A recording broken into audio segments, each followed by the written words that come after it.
Good day, Jumbo and Malo Lele. Welcome to the first episode of Year 2 in the For Your Reference podcast. Woohoo! Woohoo, indeed. And as my people would say, Malo Lele, Asante sana squash banana. we fucking love you guys so much. I know we keep shouting out our one Spanish listener that pleasures us in our sleep. But for everyone that has tuned into our podcast, thank you so much. February was done in the best and most delicious of ways. Literally, we had a reference to Gas Station, and we also ended it in the splooshies. Woohoo! Nothing beats the splooshies. We had red carpet interviews from our beloved VIP patrons as well as some guests. And there were definitely some upsets, OT, in regards to the award winners. But if you want to see or hear more details in regards to the Splooshy Awards, definitely check it out. It was the first time we've done anything like that, right, OT? Like with that sort of format, with literally the bells and the sploosh whistles. That was a tongue twister. Yeah, it was. In the most pleasurable of ways. Next, you'd hear it as a Flowrider song pretty soon. Is he still around? Oh, yeah, he won't go anywhere. How funny would it be if you say Candyman 5 times and Flowrider pops up? Now you know Jordan Peele missed the trick. Yeah, like the next, when they do like I got 5 on it and like say my name, the next one will be like a Flow Rider. Yep. A Flow Rider joint. But again, we just wanted to say thank you so much. It's crazy to think it's our second year, but we just wanted to have a cute little thank you and welcome. Welcome indeed.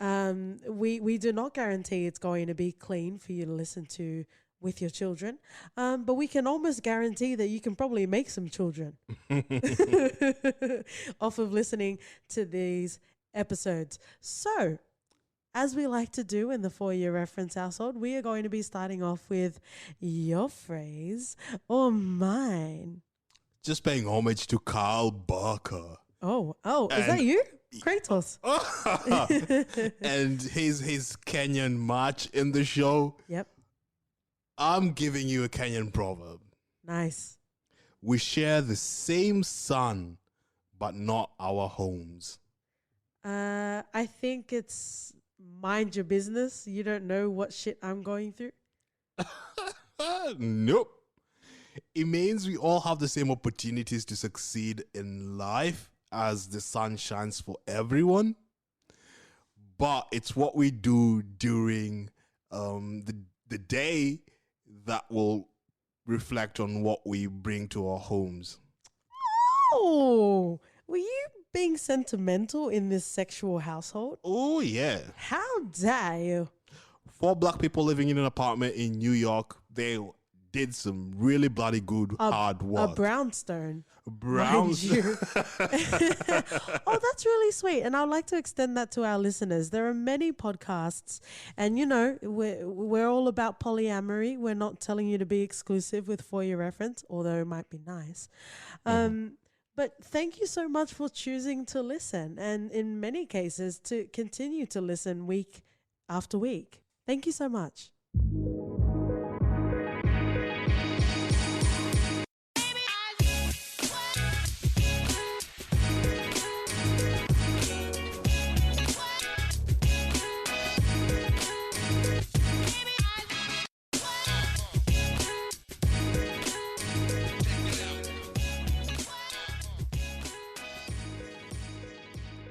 Hey friends and lovers, welcome back to the For Your Reference podcast, or might I say welcome to the first episode of Year 2 in the For Your Reference podcast. You've got your host Katie And Oti. And hold on to your wigs and secure your silk robe because this week we are covering Living Single. We are living single. Reference. Stay true to the tune, mate. I had to modernize it, don't you reckon? Speaking of modernizing it, how dare I, before even talking about the stats, the creator, Yvette Lee Bowser, is actually a producer and she's well involved in Dear White People. Oh. Yeah. Yeah. How much do you love her? Well, you know, there are thoughts to be had and we're definitely going to share them today. Thank you, OT, for taking the singing baton. Oh, yep. Just wait for the rap will drop throughout this epi. Damn, dog. You also had some sweet singing moments in the Splooshies Awards. Oh, yeah. As always. Keep it true. But welcome, welcome, welcome. You would have heard through the intro. We said we fucking love you guys and thank you so much. If this is your first introduction to For Your Reference, we are not going to preface anything because we're super nasty like that. But if you've tuned in more than one time, well, I guess you can't complain to our HR department, which is our dog. But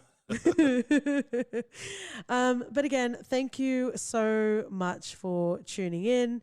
I feel revved up to go and I'm so excited that this is our first episode. Me too. Wow. Wow.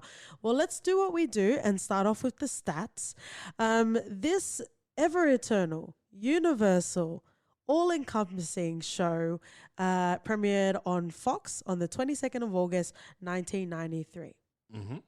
You'd love to hear about the first impressions and where we were or where we were swimming, if you'll pardon the pun.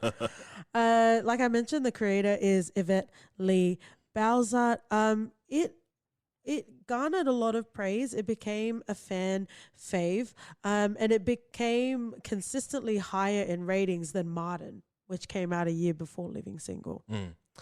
It also got acknowledged for some awards as well. It was nominated for a couple of Emmys, however, it didn't win it. But they did win some NAACP awards, which is pretty cute, yeah.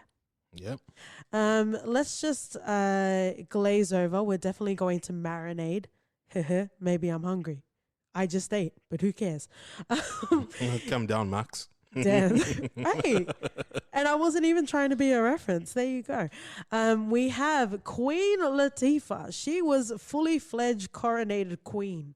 That's Khadija.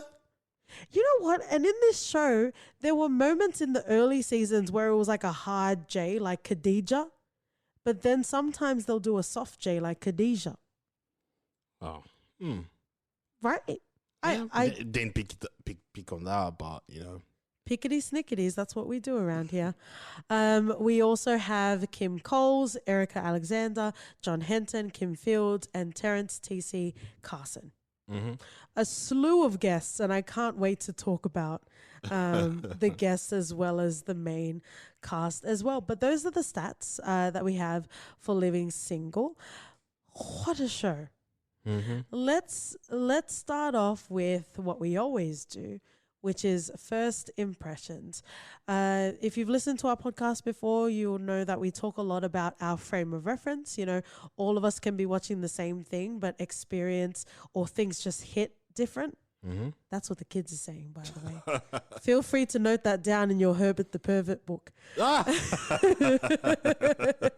Like, it just hits different, and you know, your frame of reference can really influence how you feel and how you consume and how you immerse yourself in a particular world. So let's start off with OT. I think you have more of a claim on this show because I am quite new to it.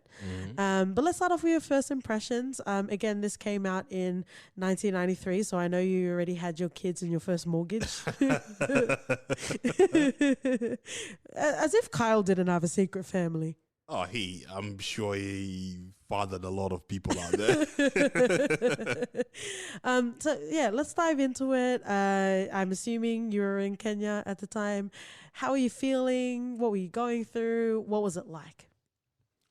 I watched this, I think, in around the 1998 sort of period. All right.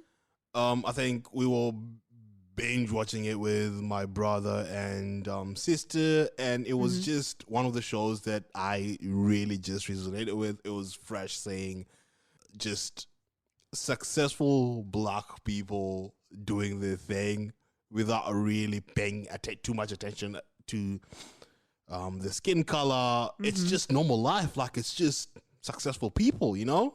And that's actually what I want to mention as well. We'll continue to talk about first impressions, but what I really loved about this show was they was like the characters were so proudly black, but they didn't have to constantly remind you that they were black. Yeah. You know what I mean? And especially in this, like, it's so, it's very important to make sure you put your most diverse person in the front of the office, Diversity inclusion is starting to launch as well. Yeah. But you know what I mean? Like, it was just good to have it without having to announce the fact that this is something that you can relate to, or it's something to be proud of, or it's something to give accolades to. Yeah. It just was. It really was. And I think one of the things that really made me gravitate towards the show, this is a sort of tangent, but I started watching Friends before I started watching Living Single. How dare you?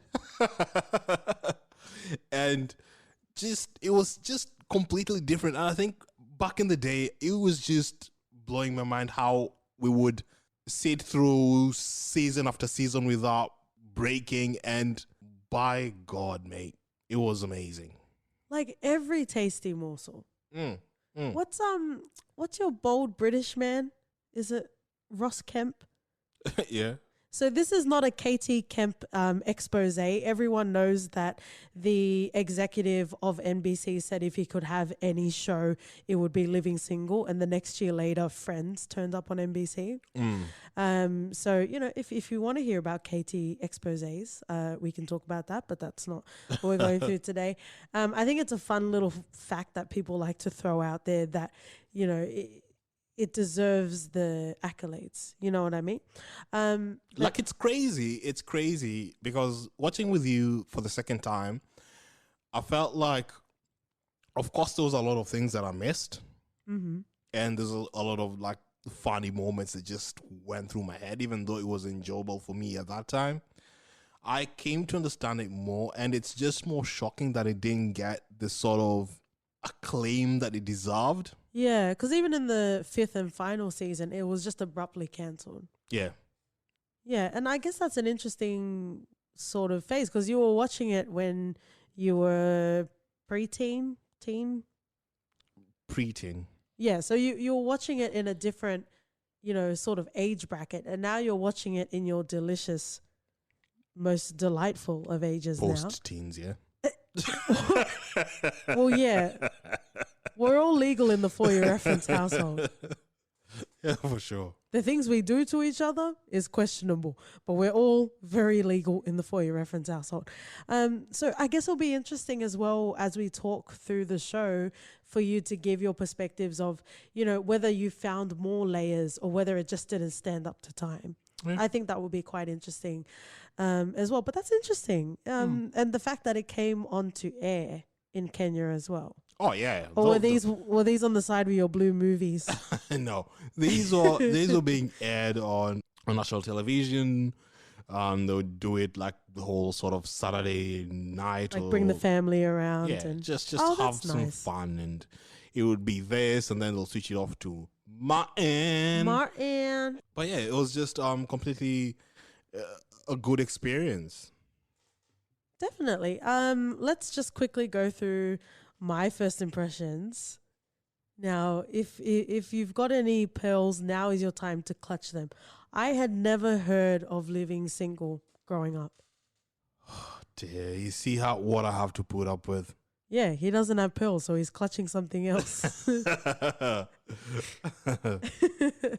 But I don't, and correct me, Australian friends and lovers, I really don't think Living Single was being aired. Really? Yeah, because we had, it's called TV1 in Australia, which is where I found 30 Rock. For some reason, 30 Rock, while it was still airing, was on this channel. But it, just to give you a tasting sort of reference, it would play MASH. It would play, what's the one with, is it Gary Coleman? And they're living in an apartment? Different Strokes. Yes. And they were playing The Cosby Show. They were playing Cheers. Yeah, they were playing all No these Jag? sorts of... Yes, they also played JAG. They also played NCIS. Go and pop the kettle on because we're having a geriatric Mate, episode.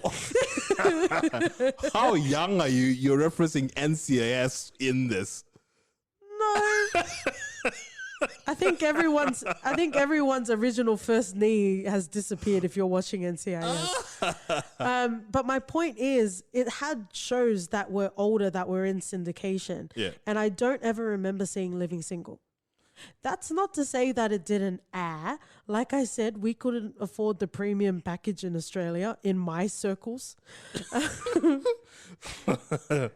Yeah, so the moment don't endorse Living Single, eh? The brown Mormon. But yeah, so again, I'm not saying that it wasn't airing in Australia, but I had never come across it. Wow. Yeah. And then I think you were talking about 2D or something. And that's how we came into the conversation about Living Single. And I'm like, I've never watched this before. And just to, I guess, finish off this sort of first impressions, you know, there are so many nostalgic shows that just don't hold up. Martin. Now, Martin Lawrence, if you ever want to come to our podcast, I will be your best friend. And I will still be your best friend. I doubt that. Yep.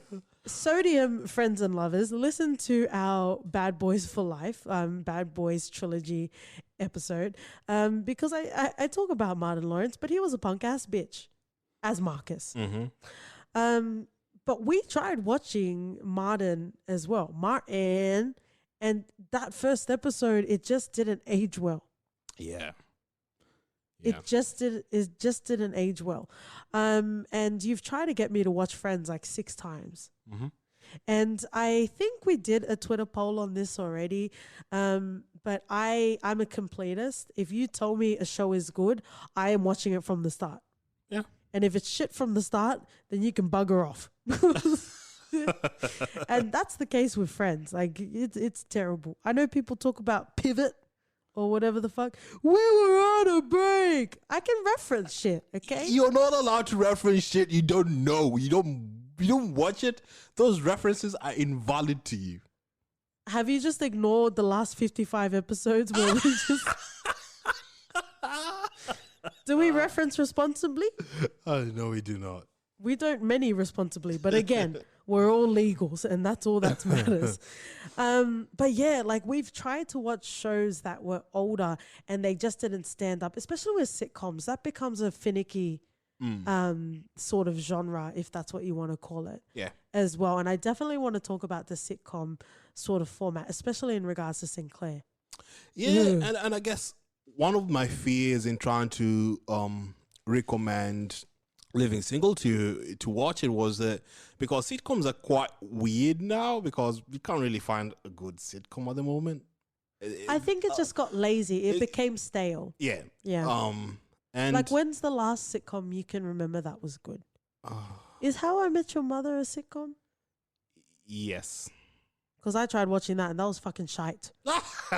Come and fight me, bitches. It was good for the first and to 5 know that, seasons. To know that you motherfuckers sat around waiting 10 years to find out. You all fucking deserve it. But yeah, I was scared because they had that laugh track, and I know you have a thing about laugh tracks, and I fucking hate it. Just because Tina Fey didn't put laugh tracks doesn't mean that everyone else should drop it. She should put fanny flutter tracks because I'm fanny fluttering all over her shit. Well, you can fanny flutters all over, but no one would know who she is anyway. You know? Damn, dog. Look at you, OT. Usually OT references stuff that are years old, but he just referenced something that was very recent. Oh, you're welcome. Sarange, it's a BTS reference. But yeah, I was really scared in how you would perceive this because this is a show that really kind of meant a lot growing up. Just watching it and having fun with it, and it's one of the shows you can just completely lose yourself into. And I think it's the first sitcom that we covered. Yeah. For the reason that for my aversion to sitcoms. Yeah. Yeah, look at that. Breaking boulders here. Yeah, and wait for our Christmas special where we actually give a rating out of 10 because I am going to knock everyone's socks off. But wow, let's give some general notes about the series, and we can also continue to talk about sitcoms as well because I think it is quite important. I guess I also just want to say that, you know, sometimes people's critique of a TV show or a movie is that it feels dated. I don't necessarily agree with that sentiment. Like, you can see something is, you know, contemporary for the time, like Naushka was very 80s with the synth and the shoulder pads and the frizzy hair. But this show, Living Single, felt very 90s, but I don't think with the negative connotation people use, yes, you could see that it was in the 90s, but it doesn't mean it doesn't still slap. Yeah. That's another word that the kids use, Herbert the OT. I think I understood that. Crash. But it's quite weird that you took to it this much. You know? Oh, like from the pilot, I instantly loved it. Yeah, ridiculous. I did not expect that at all. Yeah, because I think you didn't realize you were setting it up for success by showing me bullshit shows like Friends and How I Met Your Mother. As soon as we saw Living Single, I'm like, this is fucking solid. Like 5 minutes into the pilot, I cared about all of them. Yeah, not Sinclair, but I did. Like, I cared about all of the characters and I wanted to see them try to navigate their 20s. You could just imagine how sort of pivotal this was in that sort of period, because me watching it in 1997 felt like groundbreaking shit. And then just imagining it, that it was years before. Yeah. Like, I didn't think And that to people have would. that. And to have that, and to someone have in your 20s at that time, it would have been very, I don't know, for me, it would have been very meaningful to have that in real time. And also, you know, you talked about it earlier, just the fact that it was just normal. Like, it didn't have to be such a big song and dance that they were successful. Yeah, and the fact that you had 4 leading women in this, like, stand aside, Sex and the City and all, like, which OT loves as well. I have a lot of sisters. Sister wives, yes.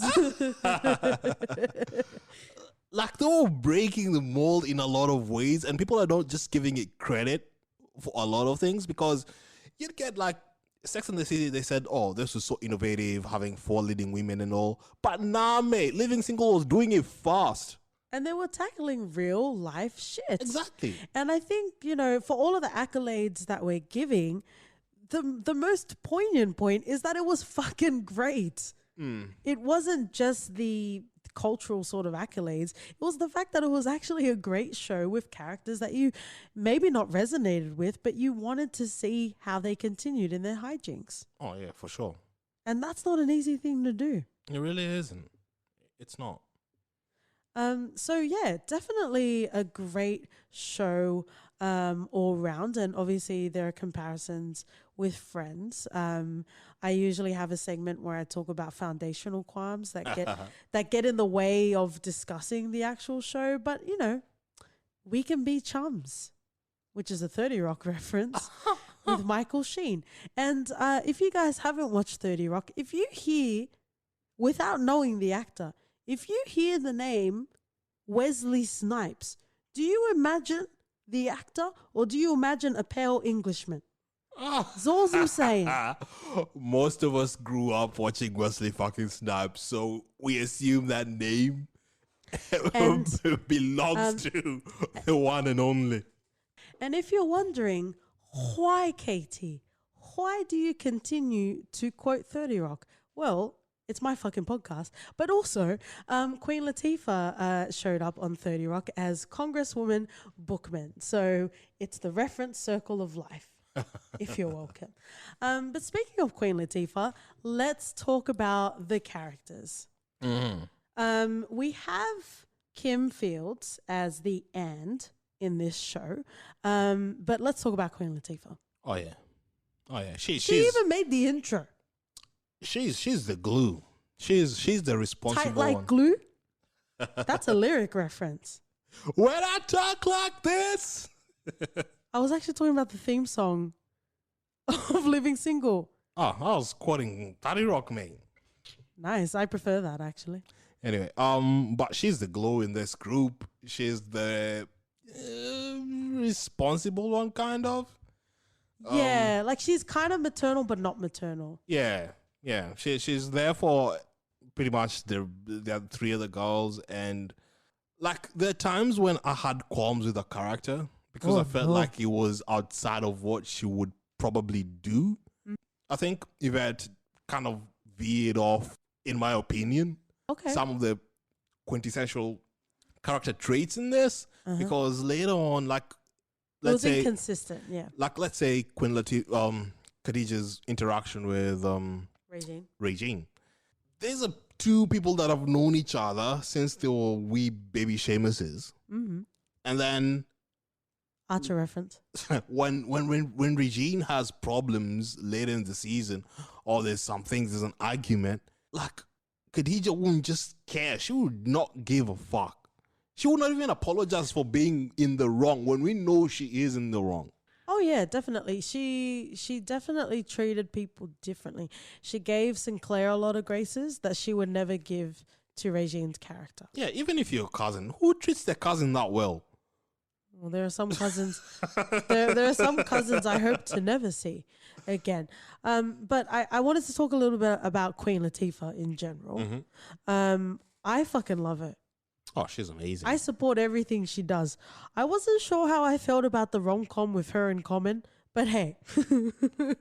What rom-com? This didn't hit Kenyan shores? Nah. I think it was called like Just Right or something.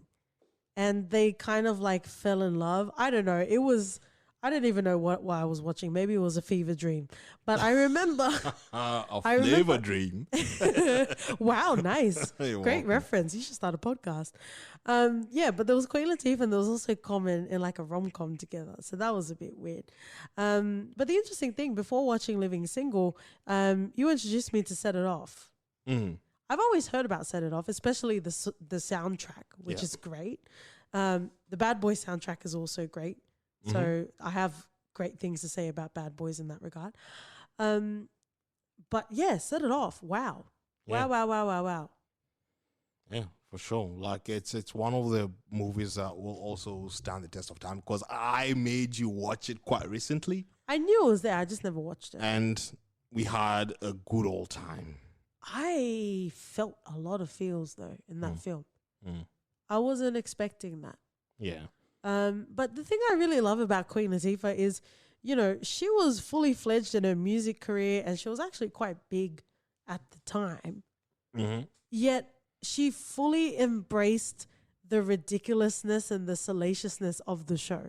You know what I mean? You know, sometimes you can see leading characters or the more famous sort of characters of a TV show, of a movie, and you can see that they're just there because playing to their hype. Yeah. Yeah, because they have to be. And I really loved seeing Khadijah James in every single scene that I could get her in. It was so fun to just see her let loose and look like she's genuinely enjoying it. Even mentioning earlier when she made the intro song, I don't think enough accolades laid out for Queen Latifah because, it's normal now. Like, it's normal now to have writers / directors / music creatives that kind of do anything and everything. Like Donald Glover, for example, in Atlanta. Like him and his brother produced the music on that show. But this was happening back in the 90s. So I feel like all of the accolades, as much as we can afford, should go to Queen Latifah because she's so fucking great, man. Oh, she is. She really is. She brings a lot of heart into this. Oh, yes. She's the one that's closest to everyone. Yes, she like you said, she's the glue. She's the center point. Yeah. She went to college with Max. They were childhood friends with Regine. Sinclair is the cousin. And it's interesting just to see how she interacts with these characters for I'd say 4 seasons, because you know how I feel about the 5th season. I feel the same way. I'm glad that she ended up with what's his name? Scooter. Scooter. She ended up with Scooter. It Uh-huh. was ridiculous that she pushed him away. And I guess that's just her character and how she is. I think it's just young in 20s. Yeah, when you're keeping like when your job means everything to you and you're working until burning the midnight oil, as they say, trying to get everything done, because she was pretty much running that office, overseeing everything because Sinclair is useless as. Yeah. She had some quite lazy characters in there as well, but wow. And this is something that I think in the Bad Boys episode I talked about. It seems like as I get older, I want more quality. I'll spend a bit more on a better wine. And I invest more in fully developed sort of characters, right? I understand that sitcoms are there and they're episodic and you come back every sort of week. However, what that means is you sacrifice character development. And we especially see that in Max, which I want to talk about when we get to her character. But in that regard, with Khadijah, she had very incompetent people. And I would count at least 3 specific times in memory throughout the series that her co-workers, not even her co-workers, her employees were so fucking ungrateful. Yeah. And I get it's cute, haha, we can laugh about it because, we don't have any staples. That's not a trademark. That's not a reference unless you want it to be. And I didn't care for that because you could see that this was Khadijah's creation and she loved it and she sacrificed so much. She poured her heart into this magazine and to have these people complaining every step of the way, giving the glory to that fella that bought them out at some point, it just bothered me. Yeah, it felt like she wasn't really appreciated that much. Yeah. For the things that she was doing. She was definitely breaking ground for a lot of women in a industry. Yeah. And like seeing that she was treating Flavor pretty much as her own baby. Yeah. And she sacrificed a lot just to get Flavor over the line, to make Flavor profitable. And she's quite proud because she did not want to borrow money from anyone, despite Mark's offering multiple times. It's just one of those things where sometimes you can accept a helping hand. Yeah, but I get that. Like, I fully relate to that. And it's embarrassing how many episodes I've mentioned it. But when it comes to money, especially money and family, I am not about that.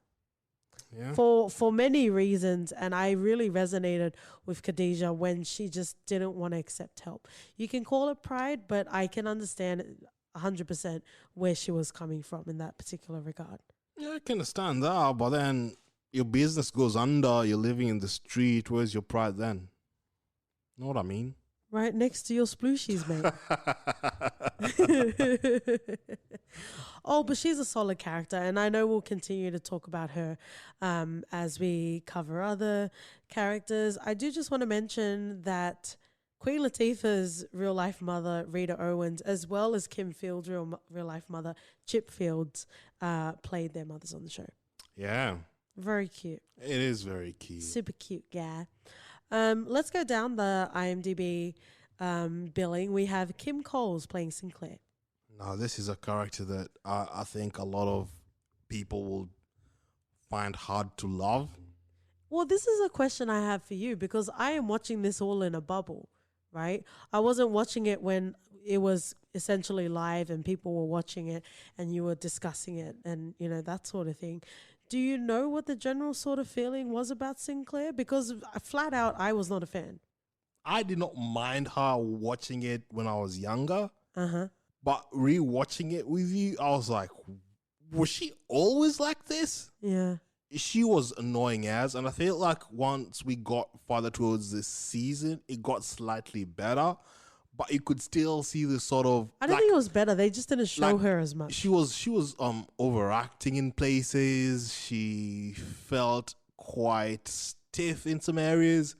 And now that I'm thinking about it, because as they say, Friends pretty much stole the tapestry for this. If you're to compare Sinclair to Phoebe, Uh-oh. it's just that Phoebe was done so much better, or at least Lisa Kudrow could definitely act. It's been a while since I've set out a disclaimer, friends and lovers. Katie in the For Your Reference household in 2020 does not endorse, nor does OT reflect the feelings of Katie. Like, you can love both shows. It doesn't No, have you to can be love- mutually you can love both. exclusive. You can love both, but I definitely don't stand by you. That's very clear. No, for sure. I give props to Living Single for being the OG and being there and having set the trend.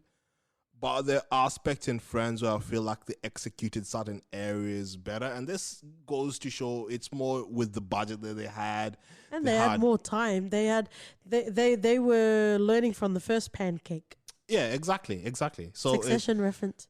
Exactly. So they had a lot more going for them in terms of executing those such sort of weird kinks better than what Sinclair did. Because it was so hard watching her, especially in the first 2 seasons. It was also cringe. Yeah, and we talked about stunting character development within the format of a sitcom, and Sinclair suffered severely in that particular aspect. It's fun. It's super cute, guys. She was very goofy. She was the easy breezy, just, flowing along with the wind.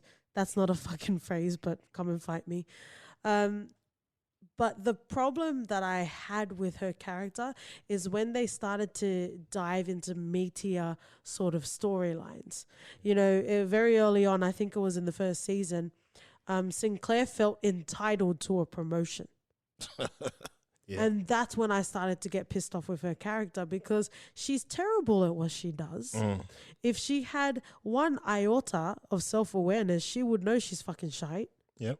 And she should just be grateful for the fact that Khadijah even gave her a job to start off with. And then for her to demand and be childish and petulant to be entitled to think that she should get that job. Yeah. Or get that promotion, that was very frustrating with me.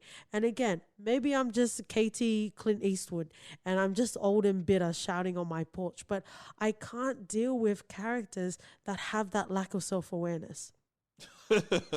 If they're not related with Khadijah, mate, she would struggle as hell in this. Oh, yes.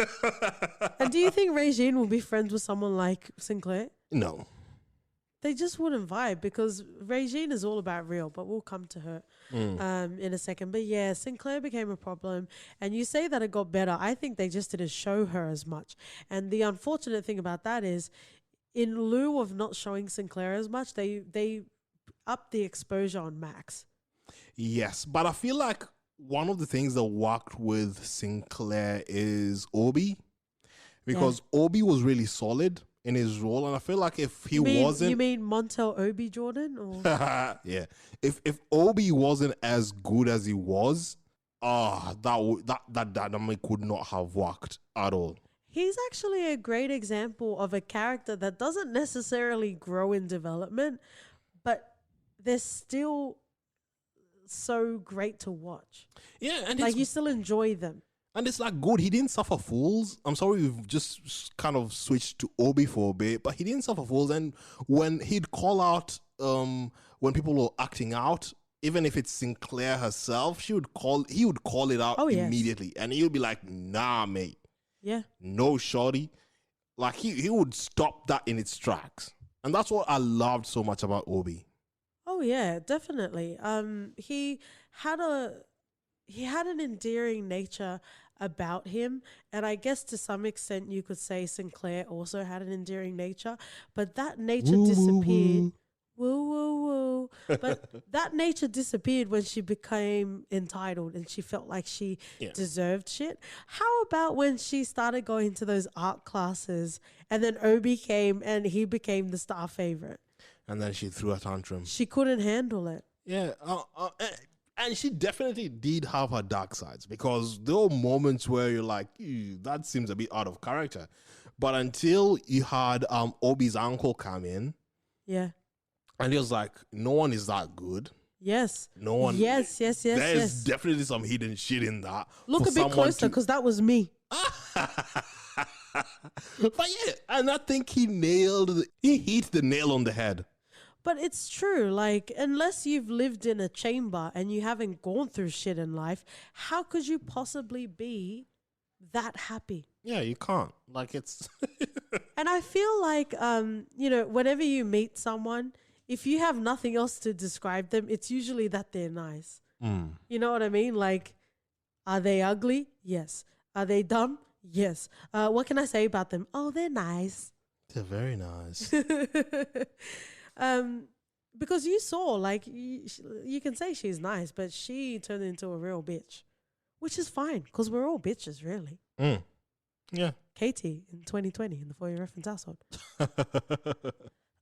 But yeah, I didn't care for her. And her wanting to become an actress was pretty interesting because she was so deluded. But again, maybe that's what actresses are. I don't really know. But she was very indulgent, I think is also the word for Sinclair. Yeah, she was. Yeah. I guess while we're talking about the couple, let's talk about Obie. John Henton, that actually plays Obie, is actually from Ohio. Cute, right? Cleveland, Ohio.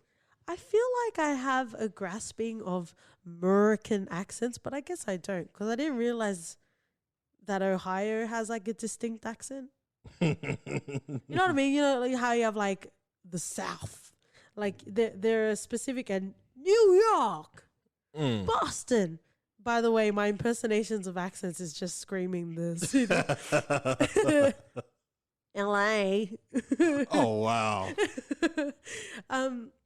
Yeah, but he was fun, and he was literally just himself. Like, he was having a good time. He was such a good friend to Carl. Yes. Like, he made sure that he kept Carl real. Like, all the relationships he had in this was quite good. I didn't care so much for the new guy they added and the dynamic between the two. Mate, he's not even in my notes here. Yeah, he didn't hang out with a lot of people, so it was weird when they added a new character and they automatically became friends. They didn't even explain it. It was just like, yeah, I didn't buy that. Obie wouldn't have a friend like that. Rewind. You get Carl because they grew up together. Him, nah, mate. Rewind back earlier when we were talking about influences. You said automatically became friends. Conspiracy. I just took OT's breath away. You did. I really liked Obie, and I liked that he, in the most coolest sort of laid back way, challenged people's perception that he was just simple. You know, because he was a handyman. There were many, even Kyle will misconstrue, you know, Obie's love for life as being simple. You know what I mean? And I really appreciated that, you know, Obie did it in his own way, but he had that big dick on the table. You know what I mean? Oh, he really did. He has big dick energy. Oh, yes. I wonder, when is the last time anyone has said that? Is that still a thing? Is that am I dredging things from No, I'm sure. I'm sure it's still a phrase, but I don't remember the last time I've heard someone say. Oh, well, he has it though. Well, I guess in 2018, Living Single celebrated its 25-year reunion. So I'll see you in 25 years, OT. We will see. Oh, Jesus. We'll see how well our episodes age. Evergreen they'll be. The show about the pastors? No, that was not a reference. I'm just saying our shows are evergreen. No, it's fresh. Called Greenleaf. It is called Greenleaf. I'm talking about the Tyler Perry cut that he refuses to pay writers to edit for him. Oh, wow. But yeah, I really liked Obie. I think if we're talking about couples, pseudo couples, let's fall into Max and Kyle. Do you want to start with them together or them separately? Separately. Okay, you want to start off with Max? Let's start off with Kyle because I feel like Max will be quite heated. Shout outs to TC Carson because in our Googling, He is the voice of Kratos Yeah. in God of War. Yeah. How amazing is that? That is so good, especially because the first God of War, you were flicking a lady's bean.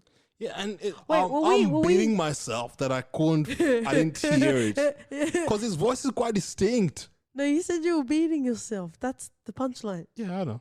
But wow. Wow. But he had a voice. He couldn't not have ever been on stage. He couldn't, like, and He's he's a got performer. a voice.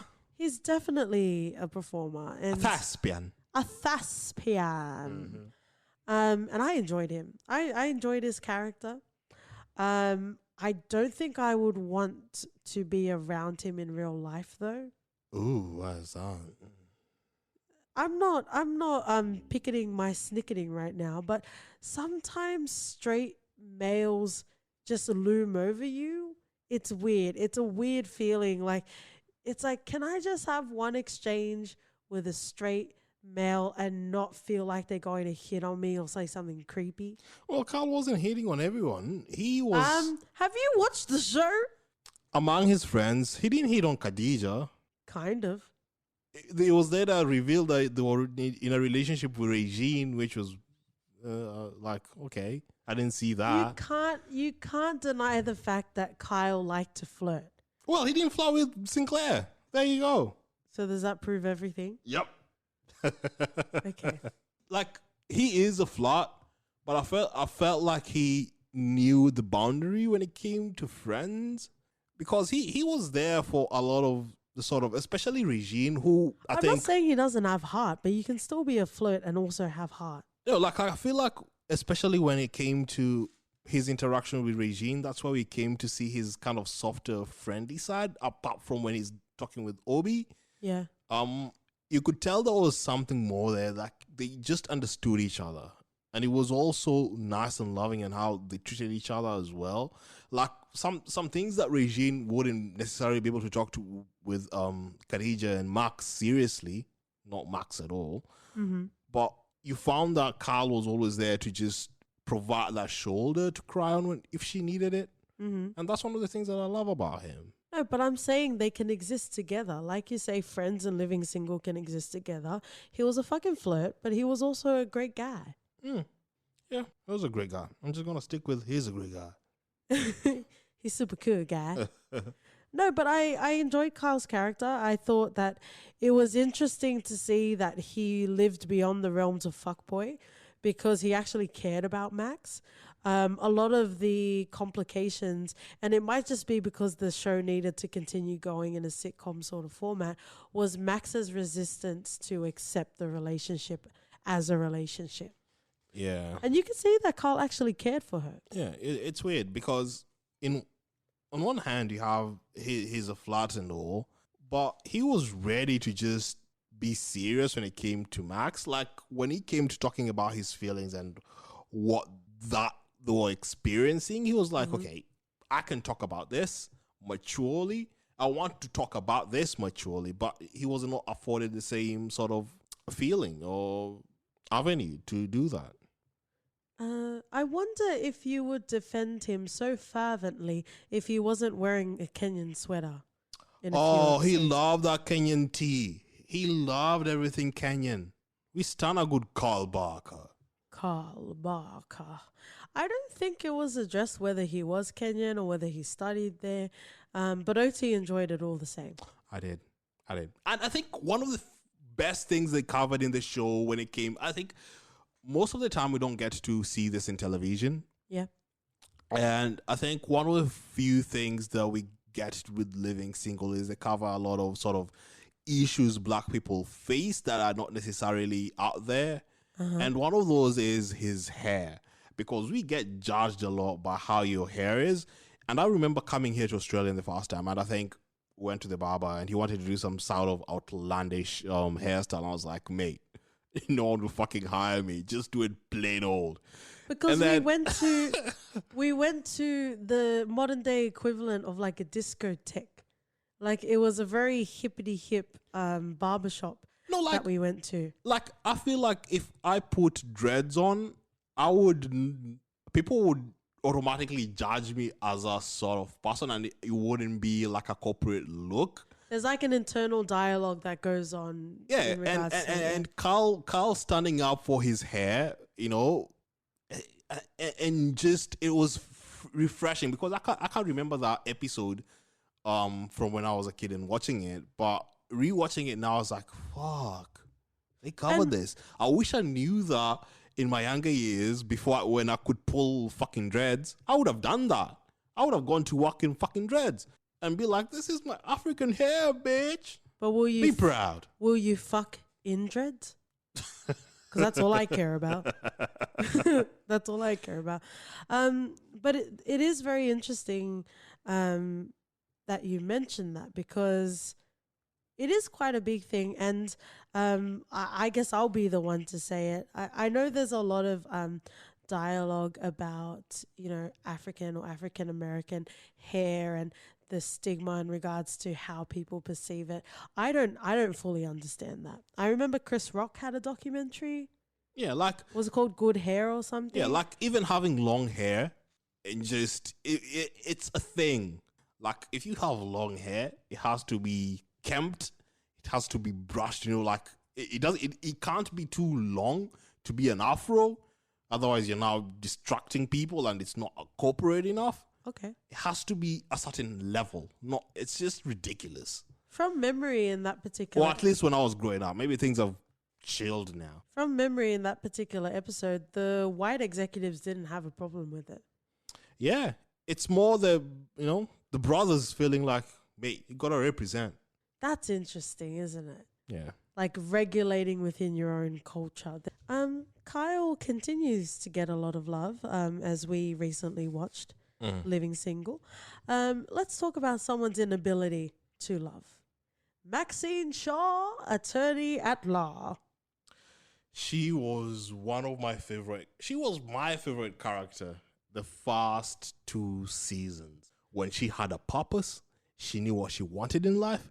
She was a go-getter. She did everything. And then all of a sudden, something just switched. It changed. Max Shaw.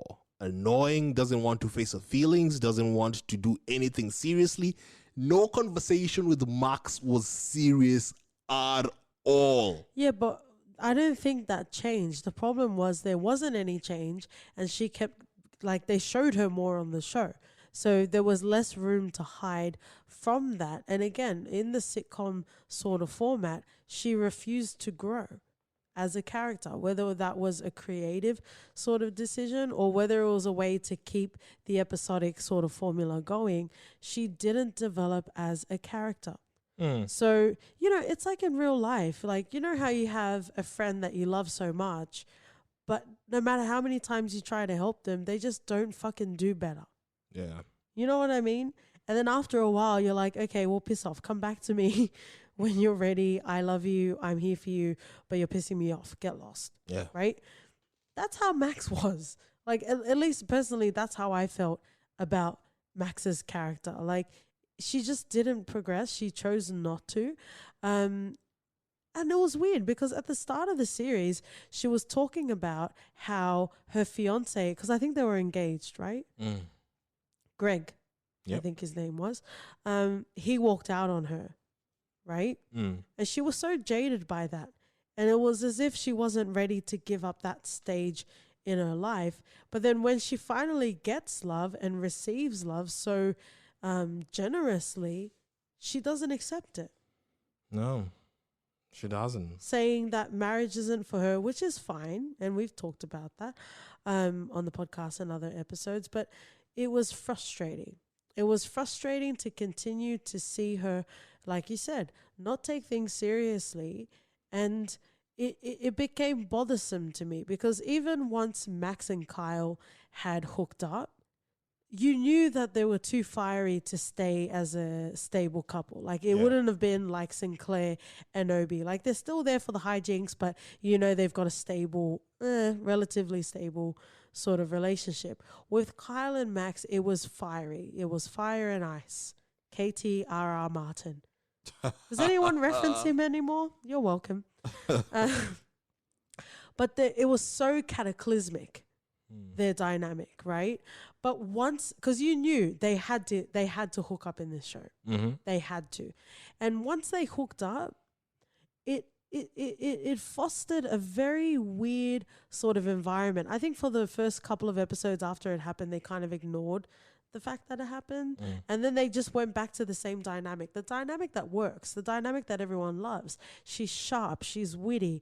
Kyle also has his little snipes at her as well. But then it all came off very empty, because as much as they talk shit about each other, they were in each other. Yeah. You know what I'm saying? Not to say that you can fuck someone and not hate them. Hello. But it's more that your words mean nothing. Calling Max a gargoyle means shit all because you fucking love it. Yeah, unless you're into gargoyles. And we don't gargoyle shame around here. Oh no, we don't. That was a pretty little cute gargoyle going out, you know. I don't know where this is going. I don't know if I'm ready.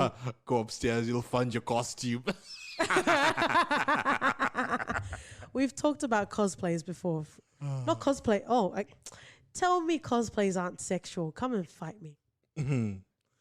I really loved her. I felt like she was the best character in this earlier on. And then maybe I just didn't pay attention because maybe they just showed more of Max, and that's why it felt like it was a change in her character. But wow, she was so one-dimensional. Oh, it was ridiculous. I don't think there was even a scene without her eating anything. Yeah. Oh, bloody hell. And the fact that Carl is there pouring his heart out, and she will just make the a really throwaway comment without any thought. Yeah. Oh, bloody hell. And I think there was at least a 5-year or maybe 6-year age gap because Carl turned 30, and they had a little sort of dynamic in that episode about the age gap. But she was way too old to be acting the way she was acting. Yeah. And if you're not in for a serious relationship, that's also fine as well, because she was still young at the time. For sure. But that's not what she was getting into. And I think that was very frustrating as a character. I just want to touch on something, because my lady love that pleasures my lady gardens all the time, Issa Rae. She talks about living single being a big influence on her growing up, and also on her show Insecure. Can you draw any parallels to these characters? Not that you have to. It's just a cute little thing. Issa and Max? How dare you?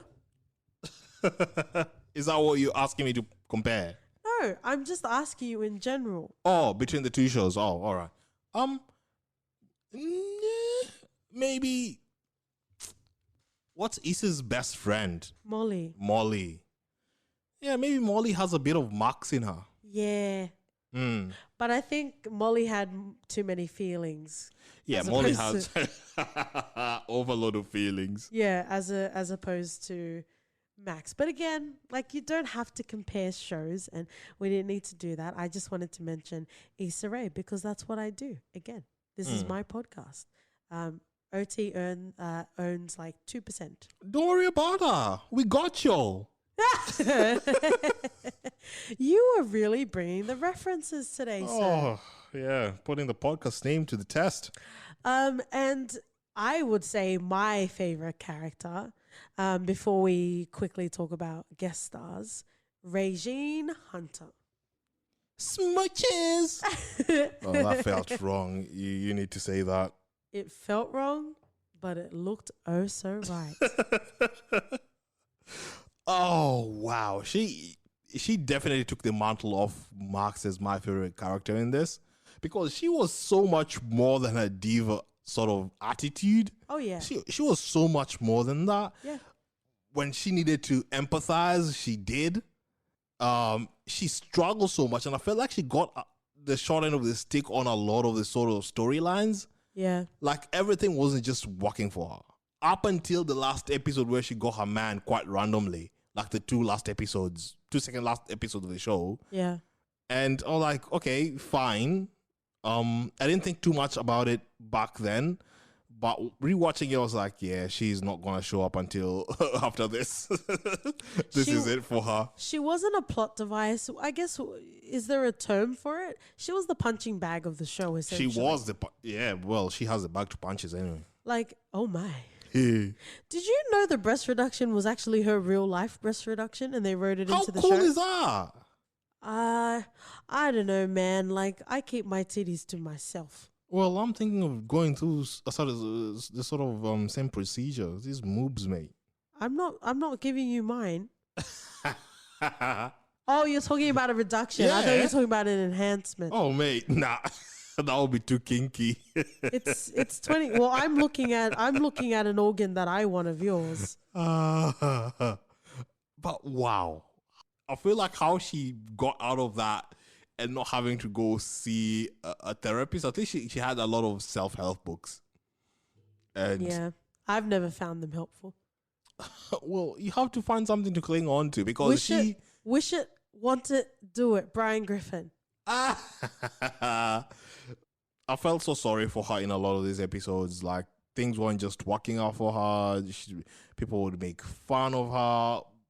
Like, it was just too much sometimes. I think also when you talk about like sitcoms and, you know, bougie sort of characters, they might not necessarily be rich, but they're very bougie. Usually the default for those sort of characters is that they're ditzy. But Regine wasn't that. Yeah. She was smart. She was capable. She was great at what she did. I didn't care for the episode where Khadijah completely just disregarded her when they were doing the business pitch. Yeah, I did not like that as well. I like the idea of nude people in the park, or was it in Russia or something, on her ad. And, you know, when Regine threatened to move out and Khadijah didn't care about it, we already talked a bit about how Khadijah, it's weird, right? And in that case, it really is like a mother. Like, you know how your mum can like treat your siblings differently? And apparently you can handle more beatings more than your other siblings, so you get beaten more. Yeah. Like, I feel like Khadijah gave a lot more hard love to Regine more than anyone else. Oh yeah, definitely. She accommodated Max the fuck out. Thank you. No one ever pulled Max up on her bullshit. No one did. Because the hijinks needed to ensue. And you can't do that if you have any sense of self-awareness. And I guess that's where I find, qualms with the sitcom sort of format. But even in saying that, it didn't stop my enjoyment for this show. No. I felt like I lived with these characters for 5 years. Although I've done share houses before and I'll never do that again. OT is stuck with me, unfortunately. But I really felt like I lived and breathed in that world. Even though it was just, in a few weeks' time, we managed to watch all 100 and something episodes. Yeah. And it was such a glorious time. I really enjoyed immersing myself in living single. Yeah, like you can't not, you can picture yourselves in a few weeks' time putting the casual odd episode here and there just to unwind. Unwind, indeed. It's a great show. And I'm proud that we covered this because it doesn't get as much love today as it should. And I'm speaking beyond the community, you know, like there was some solid writing and some solid covering on issues, world issues. Oh, yes. That you don't necessarily see every day. And well, there was even the arc of Khadijah going to a therapist. And that was quite a big thing as well. Yeah, imagine back then. You can't, like, there's still stigma about seeking mental health. Yeah, because to do that is to admit something's wrong with you. Exactly. Which is wrong, which is completely wrong to say. But, you know, that's the connotation, right? Yeah. A connotation that needs to be done away with. And it's good that they tackled that. Yeah. And just trying to normalize it back then was just like, wow. And I'm in even for this. but even unemployment, because Max for like what 8-10 episodes was She was unemployed. unemployed for a long time. Regine also was out of work Mm. as well. So I think that tackled it quite well as well, because you have these highly qualified young professionals that were also struggling to get work. Yeah, yeah. It just painted a picture of our day to day. Like you could overlay it right now and it'll still resonate quite deeply. Oh, totally. Like in 2020, it doesn't feel like a 2020 show, but the messages still resonate. Mm. Oh, for sure. Let's talk about the guests. Ooh. OT. Mm-hmm. Do you care where we start? Because I know where I'm starting. Oh yeah, tell me who.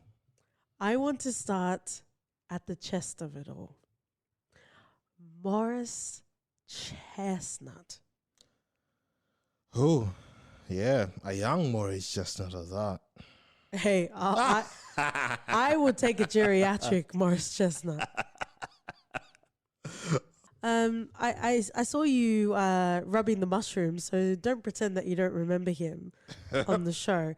I think he was in the first season. It was very early on, and he just played a neighbor. It was essentially just to get him onto the show so they could ogle over him. Yeah, I enjoyed the fact that they had a lot of sort of guest appearances in this. Yeah. We got TLC, you know, that was amazing to watch. Oh, I. Oh, and Shema Moore, who actually tongued Sinclair for real. Shamar Less. You got a stun baby girl, mate. If we're talking about love interests, Terrence Howard, a baby Terrence Howard, was also on Living Single. Oh, wow. He looked so non-threatening then. No. I wouldn't meet him in a dark or light alley. Well, I feel like his face just became more threatening as he got older. Yeah, I still wouldn't mess with him though. I still wouldn't. We also had Brian McKnight.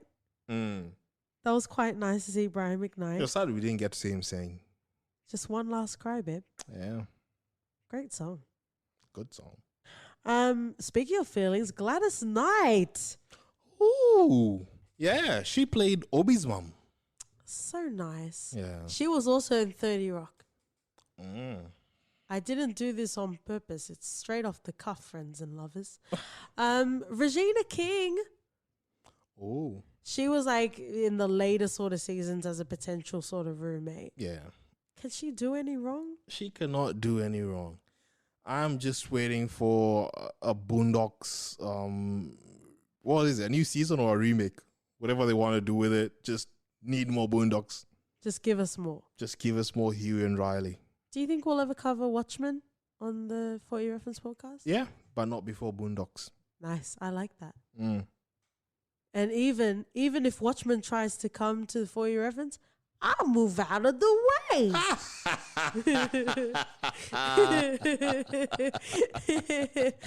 Everyone should know what reference that is.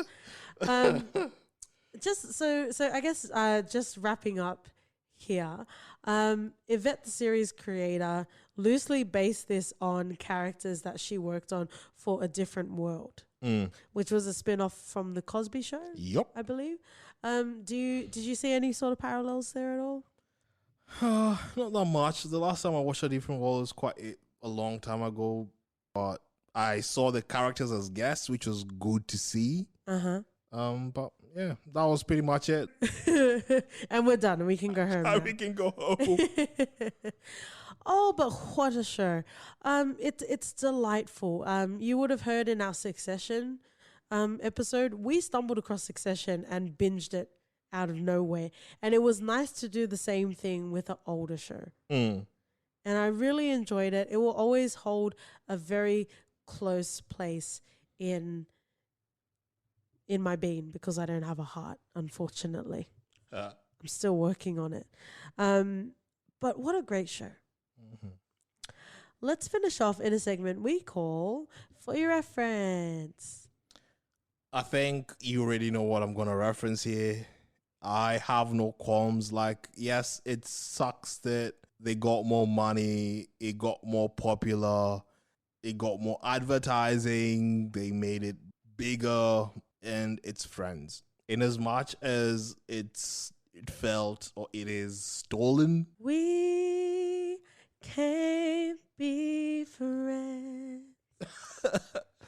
there's still something there. And I know a lot of people who just would not give it the time of day because they just stand living single. And fair enough. For those who are open-minded. Whoa. Are you throwing the towel in the ring? Is that what the I thing take is? that back. For those who are No. willing to be taken on a journey, that's slightly similar with a different kind of hue to them. You know, just give it a shot. You'll be surprised. It has some really good moments in there. Vomit. Are you done? Yeah, Okay. You done? I am done. I will reference Insecure. Oh, Yeah. I really latched on to the characters in Living Single. And I also love the characters, except for Lawrence, in Insecure. And I cannot wait for it to come back. I think it's coming back in April. It's coming back this year. Definitely. But we're definitely so excited. You know what excites me, OT? what? Some good old Twitter bants. Twitter band down. Some Twitter bangtang. Bangtan Soyadan. That's BTS. That's another reference. You're most welcome. On Twitter and Instagram, we are For Your F Pod. And you can write us an email at hello@fypodcast.com. We also have a Patreon. We're one patron away from having a KT streaming party. Ooh. What? Get ready for all the references and all the splooshes. We fucking love you guys. Go and watch Living Single and have a great week. See ya. Smooches!